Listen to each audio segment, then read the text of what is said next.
दोस्तों, तो ये हमारा आज जो है मेरा 5वां शायद क्लास है।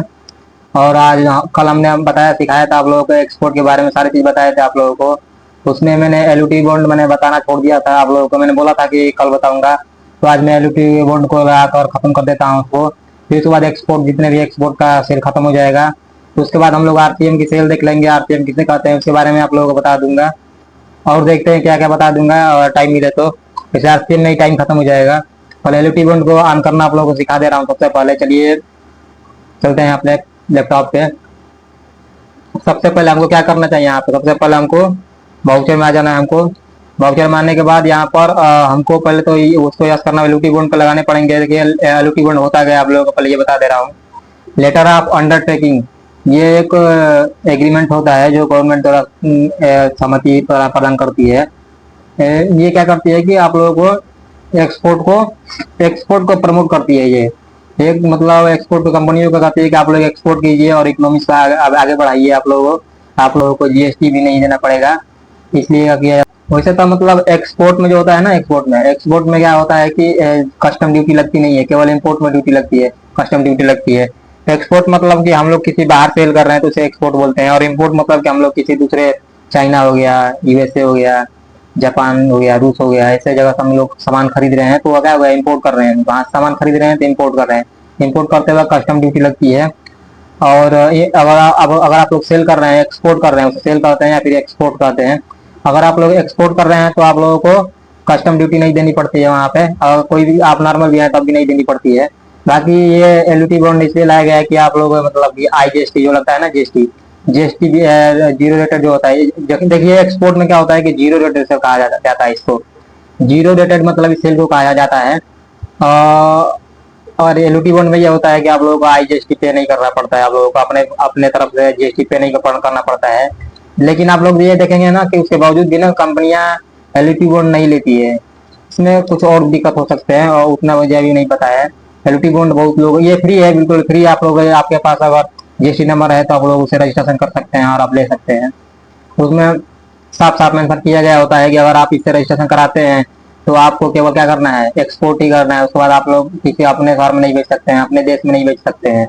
देखिए इसमें पूरा एक सीधी से मतलब अंदर तक मैं बता दे रहा हूँ आप लोगों को। मैं क्या करता हूँ, मेरी एक कंपनी है, ठीक। और मुझे क्या करना है, मुझे कई सारे प्रोडक्ट है हमारे पास है। क्लोथ भी बेच रहा हूँ, इलेक्ट्रॉनिक सामान भी बेच रहा हूँ, दो सामान बेच रहा हूँ। इलेक्ट्रॉनिक सामान में तो बहुत सारे हो गए ना, लैपटॉप हो गया, वायर हो गया, इसके कीबोर्ड भी हो गया। क्लोथ में बहुत सारे क्लोथ हो गए, महंगे महंगे कपड़े आते हैं। तो क्या होगा कि मैं केवल जो एलयूटी बॉन्ड जो लिया हूँ उसमें प्रोडक्ट को मेंशन करना होता है कि मैं क्या कर रहा हूँ कि मैं इस प्रोडक्ट को एलयूटी बॉन्ड से रजिस्ट्रेशन करना चाहता हूँ और मैं इस प्रोडक्ट को केवल एक्सपोर्ट करूंगा और इंडिया में नहीं बेचूंगा। मैं केवल दूसरे दूसरे देश में बेचूंगा। और मुझे आईजीएसटी को छूट प्रदान करें हमें, हमको आईजीएसटी नहीं पे करनी पड़ेगी, तो आपको वो मिलता है। लेकिन देखिए हमने क्या किया, उसने मेंशन किया किस चीज का है, इलेक्ट्रॉनिक सामान का। हमने क्या किया कि हम केवल इलेक्ट्रॉनिक सामान जो भी हम मैन्युफैक्चर करेंगे उसे केवल हम लोग एक्सपोर्ट करेंगे। तो उसको एलयूटी बॉन्ड का कॉपी होती है, लगा दिया जाता है उस पर। और उसके बाद से आप लोगों को आईजीएसटी पे नहीं करना पड़ता है। आईजीएसटी अगर एलयूटी बॉन्ड लगा देंगे ना तो अगर टैली में आप लोग आईजीएसटी कोई भी जीएसटी लगाएंगे ना तो जीएसटी उठाएगा ही नहीं। आप जबरदस्ती भी डालेंगे उसमें तभी नहीं उठाएगा वो। तो यही होता है। लेकिन देखिए आप क्या बच रहे थे, इलेक्ट्रॉनिक सामान भी बेच रहे थे। इलेक्ट्रॉनिक सामान को मेंशन किएगा, हमें केवल इलेक्ट्रॉनिक सामान को एक्सपोर्ट करेंगे। इसका मतलब ये नहीं है कि आप लोग अपने देश में नहीं बेच सकते हैं। केवल इलेक्ट्रॉनिक सामान जिस जिस चीज का नाम आपने लिख दिया है, उसमें मेंशन कर दिया है कि हम ये केवल एक्सपोर्ट करेंगे अपने यहाँ से, तो उसको केवल अपने अपने देश में नहीं बेच सकते हैं। बाकी अगर कपड़ा है, कपड़ा को मेंशन नहीं किए थे, कंपनी दावे की एक ही थी, कपड़ा को मेंशन नहीं किया था आप लोगों ने, तो कपड़ा को आप लोग अपने देश में बेच सकते हैं। और एलयूटी बॉन्ड ले लेने के बाद आप लोग एसीजेड को भी बेचेंगे तो उसे एक्सपोर्ट ही माना जाएगा। तो एक्सपोर्ट एसीजेड वाले को एक्सपोर्ट ही माना जाता है, प्रॉपर एक्सपोर्ट माना जाता है। और ईपीसीजी वाले को लोकल डीम्ड एक्सपोर्ट माना जाता है। तो ईपीसीजी वाला ना एक्सपोर्ट प्रमोशन कैपिटल गुड होता है वो भी उसके लिए होता है, प्रमोशन इंपोर्ट प्रमोशन के लिए होता है। आप वहां से बड़ी बड़ी मशीनें खरीदी जाती है, सीएनसी मशीन, वीएनसी मशीन, बड़ी बड़ी जो एक सीएनसी मशीन होती है ना, वो एक ट्रक केवल एक ही लोड होती है, इतनी बड़ी बड़ी मशीन होती है। तो भारत में नहीं बनती है उतना। तो और चाइना से लोग माल खरीदते हैं, जर्मनी से लोग खरीद कर लाते हैं वहां से सीएनसी मशीनें। तो उस पर ज़्यादा कस्टम ड्यूटी देनी पड़ेगी, क्योंकि वो करोड़ों में होता है, क्योंकि वो बहुत महंगे महंगे सीएनसी मशीनें होती है, लगभग लगभग 1 1 करोड़ 88 लाख 90 लाख तक चला जाता है उसका मशीन का प्राइस। तो उस पर कस्टम ड्यूटी हाई लग जाती है। तो उस कस्टम ड्यूटी से बचने के लिए हम लोग वो लोग क्या करते हैं कि एपीसीजी, एक्सपोर्ट प्रमोशन कैपिटल गुड का एक होता है एग्रीमेंट, वो उस पर साइन करा लेते हैं और उन लोगों को इम्पोर्ट में छूट मिलता है बिल्कुल। और वो और भी चीज है जिसके पीछे मैंने बता रखा है, सारी चीजें मैंने बता रखे है पीछे। बाकी आज हम लोग एलयूटी बॉन्ड देख लेंगे। एलयूटी बॉन्ड के बारे में बता दिया कि अगर ईपीसीजी वाला के बेच रहा है तो ईपीसीजी वाला के बेचेगा ना, तो फिर उसे सीजीएसटी या जीएसटी दोनों लगाने पड़ेंगे। देखिए ये डीम्ड एक्सपोर्ट माना जाता है, देखिए एक्सपोर्ट है लेकिन इससे आईजीएसटी नहीं लग रहा है, देखिए ये लोकल लोकल डीम्ड एक्सपोर्ट माना जाएगा इसे, तो उसमें सीएसटी और सीजीएसटी दोनों लगेंगे। नॉर्मल मान रहा मैं कंपनी हूँ, मैं नॉर्मल हूँ, मैं भी बेच रहा हूँ ये ईपीसीजी वाले को, तो भी मैं अपना सीजीएसटी या जीएसटी लगाऊंगा उसे। लेकिन अगर मैं एसीजेड के बेच रहा हूँ तो आईजीएसटी लगाऊंगा, वो हमारा भले ही हमारे राज्य का ही क्यों ना हो। अगर वो डी में उसमें एसीजेड के आता है, एसीजेड में आता है, तो ये उसका मतलब होता है कि स्पेशल इकोनॉमिक जोन। अगर उसमें आता है वो, तो उसे हम क्या करेंगे, उसको आईजीएसटी लगाएंगे, वो भले हमारे राज्य का क्यों ना हो, आईजीएसटी ही लगेगा। चलिए मैं उन सब चीजों के बारे में मैं पीछे बता रखा हूँ। बाकी आज एलयूटी बॉन्ड के बारे में मैं बता दे रहा हूँ आप लोगों को। सबसे पहले यहाँ पर F11 प्रेस कीजिएगा।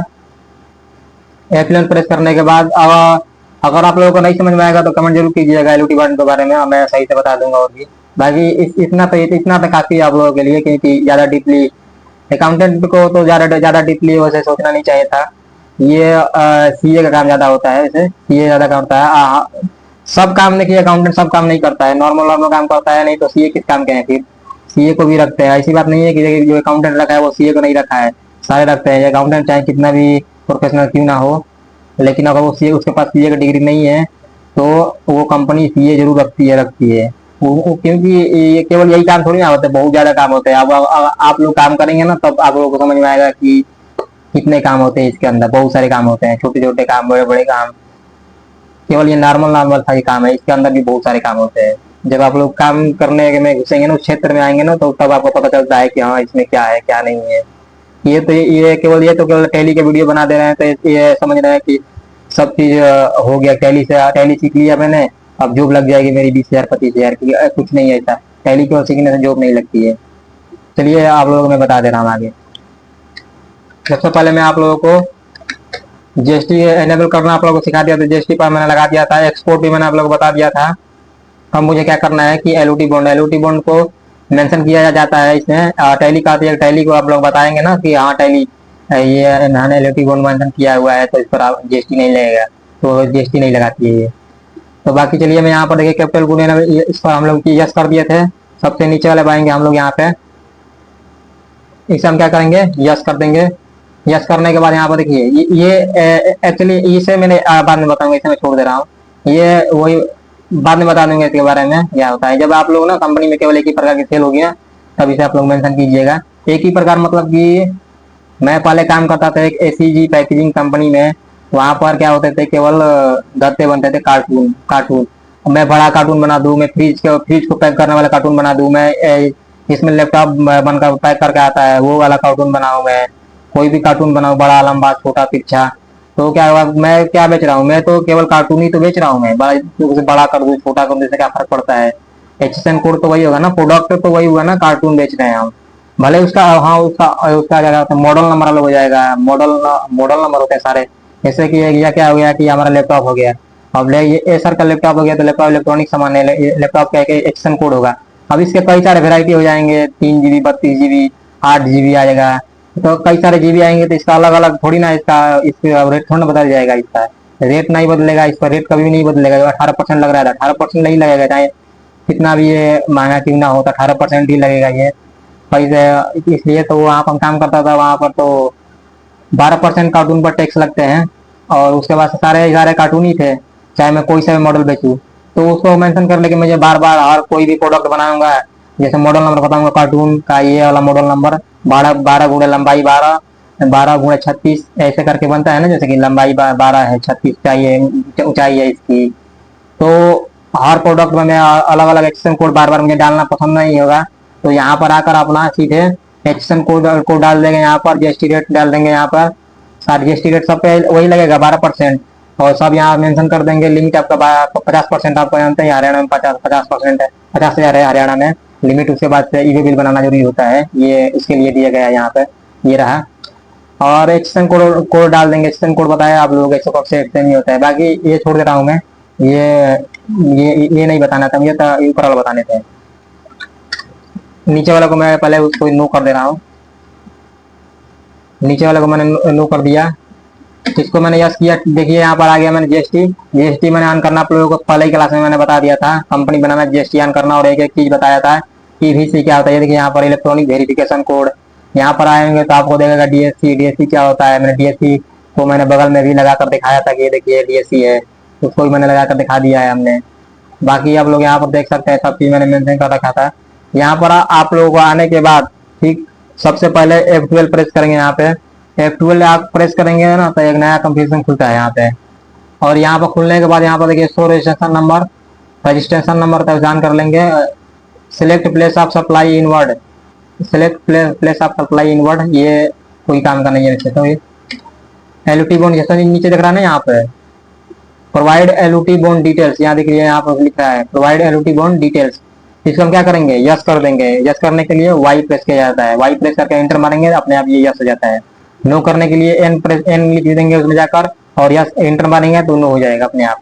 और देखिए यहाँ तब मैं डायरेक्ट भी ऐसे एंटर करते हुए नीचे नहीं जाऊंगा, कंट्रोल ए मारूंगा, सेव हो जाएगा। उसके बाद फिर से दोबारा से कंट्रोल ए मारूंगा, ये सेव हो गया। सेव होने के बाद यहाँ से हम चले जाएंगे। और उसके बाद से हम यहाँ पर सेल कर रहे हैं। रेफरेंस नंबर में मैंने आप लोगों को बता रखा है। ऊपर इनवाइस नंबर देख रहे हैं, सेल आपको। बाकी और पार्टी के नाम देखिए यहाँ पर बनाने। पार्टी का नाम तो मैंने पहले से बना रखा था, 1 मिनट, यही वाला है, ये है। मैं इसी को ले रहा हूँ, एक्सपोर्ट मैंने कल ही सेल किया था, इसी को ले रहा हूँ इसे मैं। ये डिस्पैच मैंने सब बता रखा है मैंने, आप लोग देख लीजिएगा पिछले वाला वीडियो, एक एक करके बताया हुआ है मैंने। सेल का लेजर बनाएंगे। देखिए ये वाला जो एक्सपोर्ट था ना नीचे वाला, ये जो हमारा क्या था, ये इस पर टैक्स लगते थे, टैक्सेबल वाला था, एक्सपोर्ट था। और ये क्या है, एलयूटी बॉन्ड लग रहा है, मतलब विदाउट टैक्सेबल है ये। तो हम लोग क्या करेंगे, इसे अल्ट प्लस सी करेंगे यहाँ पर। अल्ट प्लस हम यहाँ पर, 1 मिनट, ये खुल गया, अल्ट प्लस सी कर देंगे। अल्ट प्लस सी करने के बाद उसके बाद हम यहाँ पर डाल देंगे एक्सपोर्ट विद एलयूटी। विद मतलब होता है साथ में, एलयूटी मतलब एलयूटी को लेटर ऑफ अंडरटेकिंग, वहां पर डाल देंगे हम।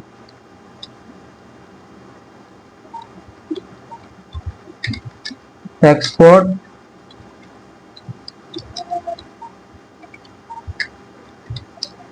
विद एलयूटी मैंने हमने डाल दिया यहाँ पर। उसके बाद हमें आप क्या कर रहे हैं, ये सेल का लेजर बना रहे हैं हम, तो सेल डाल देंगे। सेल डाल दिया हमने। उसके बाद से सबसे पहले हमें ये टाइप ऑफ लेजर को हम लोग ऐसे नॉट एप्लीकेबल रखेंगे। डिटेल्स को भी हम लोग नॉट एप्लीकेबल रखेंगे। एक्शन कोड के बारे में मैंने आप लोगों को पीछे बता रखा है, ये क्यों इसमें दिया गया है, क्यों काम आता है। जीएसटी रेट को हम लोग क्या करेंगे, स्पाई डिटेल्स हेयर पर क्लिक करेंगे।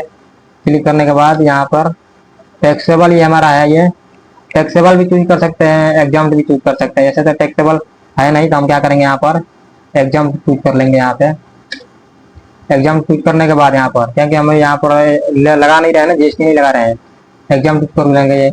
उसके बाद हम लोग क्या करेंगे, यहाँ पे local sale exam, inter state sale exam, inter से deemed export, local deemed export. और हम लोग आके यहाँ पर क्या चूज कर लेंगे, एक्सपोर्ट एग्जाम एलयूटी बॉन्ड। ये देखिए यहाँ पर लिखा हुआ है export LUT bond. Export LUT bond को हम लोग क्या करेंगे, क्लिक करेंगे, क्योंकि हमने क्या किया था, एक्सपोर्ट में एलयूटी बॉन्ड हमने वो किया था, ऑन किया था, ये हम ले लेंगे। ठीक, और उसके बाद जीएसटी रेट तो इसे लगाना देना नहीं चाहिए था, वैसे मैं लगा दे रहा हूँ, क्योंकि ये इसलिए दे रहा है क्योंकि जो है ना इस पर एक्चुअली में तो लगता है ना प्रोडक्ट पर, जो प्रोडक्ट हम बेच रहे हैं वो रियल में तो 0% होगा नहीं, रियल में तो कुछ ना कुछ तो लगता हो, भले ही हम 0 रेट बेच रहे हैं। वैसे जैसे कि मैं लैपटॉप एक्सपोर्ट कर रहा हूँ तो इसको भले ही जीएसटी ना लगता हो, जीएसटी हम लोग नहीं लग रहा है, लेकिन ये रियल में तो इसको लग रहा है ना, बेच रहे हैं तो नहीं लग रहा है ना, हम लोग इसे एक्सपोर्ट कर रहे हैं तो नहीं लग रहा है, लेकिन इस पर रियल में तो 18% लगता ही है जब आप लोग खरीदेंगे तो हम लोग डाल देंगे वैसे तो 0 छोड़ देंगे इसको। यहाँ पर टाइप ऑफ क्या बेच रहे हैं, गुड्स बेच रहे हैं। सर्विस का सेल दिया मैं आप लोगों को खत्म कर दूंगा आज बताकर। हाँ, सर्विस का सेल भी खत्म कर दूंगा, वो RECM वाला एंट्री होती है। बाकी आगे चलकर ट्रांसपोर्ट की एंट्री अलग तरीके से होती है। ट्रांसपोर्ट में क्या होता है वो आगे बताऊंगा मैं। ट्रांसपोर्ट की एंट्री होती है, ट्रांसपोर्ट के अगर जॉब करने जा रहे हैं तो वहां पर कैसे एंट्री होती है। एंटर मार दूंगा मैं यहाँ से, यस कर दूंगा, ठीक। उसके बाद से यहाँ पर मैं कोई सामान ले लूंगा। मैंने लैपटॉप ले रखा था, माइनस में दिखा रहा है क्योंकि हमारे पास स्टॉक में था नहीं, हमने कहीं से खरीदा नहीं था, ना ही हमने स्टॉक मैंने ना ही हमने यहाँ पर स्टॉक की एंट्री की थी कि हमारे पास माल है, तो इसलिए माइनस में दिखा रहा है, हमने इतना बेच दिया है। डिस्क्रिप्शन में आप लोग क्वांटिटी हम लोग क्या डाल दे रहे हैं, क्वांटिटी हम लोग डाल दे रहे हैं 10 पीस, 20,000 के हिसाब से 2 लाख रुपये हमारा हो गया ये। उसके बाद देखिए यहाँ पर क्या होता है। जैसे ही हम यहाँ पर ऊपर पार्टी का नाम आप लोग पिछले क्लास में मैंने बता दिया था आप लोगों को। आप कंट्री चूज करना होता है, वो भी आप लोग पिछले क्लास में देख लीजिएगा, बता दिया था, एक एक करके मैंने बताया हुआ है। बाकी नहीं आएगा तो आप लोग बताइएगा, मैं दोबारा से बता दूंगा आप लोगों को। यहाँ पर हम लोग क्या करेंगे, आप लोग को दिखा दे रहा हूँ यहाँ पर। अगर मैं यहाँ पर लगा रहा हूँ IGST 18%, यार देखिए नीचे वाला IGST, क्योंकि IGST लग रहा था, तो मैं क्या कर रहा हूँ, IGST एक बार लगा कर दिखा दे रहा हूँ। यहाँ देखिए नहीं लग रहा है, देखिए देख रहे हैं ना, यहाँ पे IGST ले ही नहीं रहा है। CGST SGST कुछ भी लगा लो, लेगा ही नहीं यहाँ पे। CGST SGST लगा लूंगा तो भी नहीं लेगा, यहाँ पे देख सकते हैं आप लोग। लोकल सेल में लिख दे रहा हूँ, लोकल लोकल, इससे लिखने से कोई फर्क नहीं पड़ता है, वैसे में आगे आएगा। चाहिए नहीं बना रहा, बना ही नहीं रहा हूँ इसको। SGST CGST लगेगा ही नहीं, इसे दिखा दे रहा हूँ 1 मिनट के लिए, कुछ भी लिख दे रहा हूँ। CGST नॉर्मल CGST मैं आपको दिखा दे रहा हूँ। ड्यूटीज एंड टैक्स यहाँ पे लिख दे रहा हूँ। टैक्स है, हमारा पैसा नहीं है, हमके पे करने पड़ते हैं, इसलिए लगता है। ये GST केवल GST नहीं दिखाता है, यहाँ पर TDS TCS दोनों दिखाते हैं। मैंने चयन नहीं किया है, आगे चल कर करूंगा तो मैं बताऊंगा आप लोगों को। IGST नहीं है, ये हमारा क्या है, ऊपर क्या लिखा हूँ CGST पे क्लिक कर देंगे। परसेंटेज मेंशन करना जरूरी होता है, कितने परसेंट है, क्या लगता है 9% नॉर्मल लगता है। अगर 12% का कैसे है, आज के ओनली केवल CGST लिखा है ना वहाँ पर मैं लिख दूंगा CGST @ 12%, तो यहाँ पर क्या लगेगा 6%। 6% लिख दूंगा, 6% लगेगा। जैसे पता चल जाता है कि हाँ ये जो CGST है, सारे GST आप लोग अलग अलग बनाइएगा, इससे आप लोगों को समझ में आएगा, अच्छा रहता है, सही रहता है। लास्ट में जब बैलेंस शीट फाइनलाइज होती है ना, उस समय इसका एडजस्ट किया जाता है, एक में कर देंगे। यहाँ पे एक में करना ही बताऊंगा कैसे एक में कर देते हैं, सारे GST को एक में कर देते हैं, क्योंकि वहां पर तो ये थोड़ा होता है कि अलग अलग है तो अलग अलग दिखाओ, नहीं है यहाँ तो एक ही बार बता देते हैं कि हाँ भाई CGST कितना हुआ है, SGST कितना हुआ, IGST कितना हुआ, सारे पे करो आप लोग, ऐसे होता है। बाकी राउंडिंग मेथड आप लोग कभी भी मत कीजिएगा। देखिए यहाँ पर CGST भी लगाया, नहीं लगा, आप समझ सकते हैं। SGST पे लगाऊंगा तो नहीं लगेगा, यहाँ पर लगेगा ही नहीं। यहाँ पे इसका मैं क्या कर दे रहा हूँ, और ये अगर यहाँ से डिलीट करेंगे ना, कभी कभी यहाँ पे डिलीट हो जाता है, ठीक है। अगर Alt+D से डिलीट हो जाता है, Alt+D से अगर ये डिलीट ना हो तो एरो की से यहाँ पर चले जाएंगे, ऊपर देखिए इंड लिखा हुआ है, यहाँ पर देखिए, यहाँ पर लिखा हुआ है इंड। एंड पे जाकर क्लिक कर देंगे, एंड हो गया, यहाँ पर कुछ भी नहीं लग रहा है। अगर दोबारा से इसे खोलेंगे ना तो वहाँ पे एंड नहीं लिखेगा, हट जाएगा वो। बाकी मैं यहाँ पर एंट्री कर दे रहा हूँ, यहाँ पर देख सकते हैं एंट्री मैंने कर दिया सारी चीज, एंटर मारा। Date connect below night financial year beginning, देखिए यहाँ पर क्या लिख रहा है 1 अप्रैल 2025, ठीक। हमने क्या किया है 2025 1 अप्रैल 2025 का डेट डाला है, लेकिन जो हमारी कंपनी है, जो हमने कंपनी को स्टार्ट किया था, उसका जो पीरियड है हमने इसका पता है कहाँ से स्टार्ट किया है, 1 अप्रैल 2024 से लेकर और 31 मार्च 2025 तक। तो 31 मार्च के बाद क्या आ जाएगा, 31 मार्च हमारा लास्ट डेट हो गया, ठीक। लास्ट डेट हो गया, लास्ट डेट के बाद क्या होगा, ये अप्रैल आ जाएगा, तो 2025 में अप्रैल 2025 नया फाइनेंशियल ईयर शुरू हो जाएगा। इसके वजह से ये मना कर रहा है। तो देखिए इसे कहाँ से आप लोग ऑन करते हैं, यहाँ पर देखिए बता दे रहा हूँ आप लोगों को। जब आप लोगों ना स्प्लिट डाटा करेंगे ना, फाइनेंशियल ईयर खत्म हो जाएगा, जब आप लोगों का अप्रैल का महीना शुरू होगा, तो आप लोग नए सत्र में चले जाएंगे। और जैसे कि इसे अप्रैल से शुरू हुआ, अप्रैल से आप लोग कहाँ चले जाएगा, न्यू वर्ष में चले गए, अब नया एंट्री वहां से स्टार्ट होती है अप्रैल के बाद से, फिर ये 31 मार्च तक चलती है, खत्म हो जाती है, फिर एक बाद से 1 अप्रैल से स्टार्ट होती है। तो ऐसे दिखा रहा है। सबसे पहले यहाँ पर देखिए, ये देख रहे हैं ना आप लोग, करंट पीरियड 1 अप्रैल 2024 से 31 मार्च 2025 तक ही है। इसी के अंदर अंदर आप लोग आपको एंट्री करनी है। इसके अंदर इससे आगे बढ़ने के लिए आपको यहाँ पर चेंजेस करने पड़ेंगे, यहाँ पर चेंजेस करने पड़ते हैं। जब आप लोग स्प्लिट डाटा करेंगे ना, स्प्लिट डाटा जैसे क्या होता है कि हमने आज तक 1 साल में इतने सेल किए, इतने परचेज किए, और सारे का एक सीट निकाल कर उसको अब अलग कर देते हैं। अब नए सत्र का शुरुआत होता है। जो भी स्टॉक, फिजिकल स्टॉक, ये स्टॉक वो स्टॉक, सारी चीज आप लोगों को कंफर्म किया जाता है, ये ऑडिट करता है, उसके बाद से सब चीज दिसंबर में नहीं करता है। अभी अभी चल रहा है ना जून का महीना, अभी दो महीने बाद स्टार्ट हो जाएगा। 2 महीने तक, अभी 2 से 3 महीने तक रहेगा, उसके बाद से खत्म हो जाएगा। ऑडिट होता है सारी कंपनियों का। बाकी यहाँ पर देखिए, ये जो करंट पीरियड लिख रहा है, करंट पीरियड हम बदल देंगे या क्या करेंगे, 1 अप्रैल 2024 है ना, 2025 कर देंगे 1 अप्रैल 2025, क्योंकि 24 तक खत्म हो गया, हमारा 25 चल रहा है। तो 1 अप्रैल 2025 से हम लोग क्या करेंगे, 1 अप्रैल 2025 डाल देंगे। और कहाँ तक करेंगे, 31 मार्च 2026, 31 मार्च 2026। यहाँ देखिए 2025 लिखा हुआ ना, 31 मार्च 2026। देखिए यहाँ पर हो गया। अब यहाँ से हमारा देखिए स्टार्ट हो गया करंट पीरियड 1 अप्रैल 2025। पहले 2024 था, पहले 31 मार्च दिखा रहा था, लास्ट डेट दिखा रहा था वहां पे। अब उसके बाद मैं वाउचर में जाऊंगा, जो सेल की एंट्री की थी मैंने जल्दी जल्दी कर दे रहा हूँ।